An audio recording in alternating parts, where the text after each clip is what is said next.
পারবেন না সেটা কি 100% শিওর না। তাই যে যেখানে আছেন সেখান থেকে ফিলিস্তিনের পক্ষ থেকে দাঁড়িয়ে ইহুদিদের বিপক্ষে যুদ্ধ ঘোষণা করুন।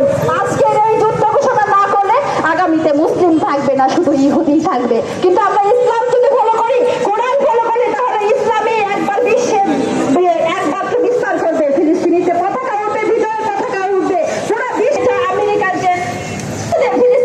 আমেরিকান হাই কমিশনার ঘেরাও করে এবং এইখানে বলেন ইসরায়েলের সমস্ত পাসপোর্ট যেন আনএক্সেপ্ট করা হয়, ইসরায়েলের পণ্য পুরো বিশ্ব বয়কট করা হোক।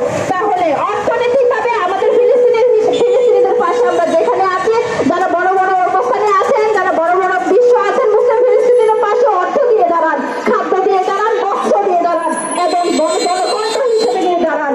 আজকের এই মুসলিম বিশ্ব যদি অস্তিত্ব হয়ে যায়, তাহলে আমরা মুসলিম হিসেবে জবাব দিতে পারবো না। আমরা তো শুধু এই 5 বছরের শিশুর কথার জবাবে দিতে পারবো না। পুরো ফিলিস্তিনি যে নিঃশঙ্ক হয়ে মানবশূন্য হয়ে গেছে, সেটার জবাবকে আদৌ দিতে পারবো না। মানবাধিকার সংগঠনগুলো চুপ থাকলে হবে না। যেখানে যেরকম মানবাধিকার সংগঠনগুলি আছে আপনারা রুখে দাঁড়ান এবং আমেরিকায় এটা হাই কমিশনার। এখন আমাদের এনপিএস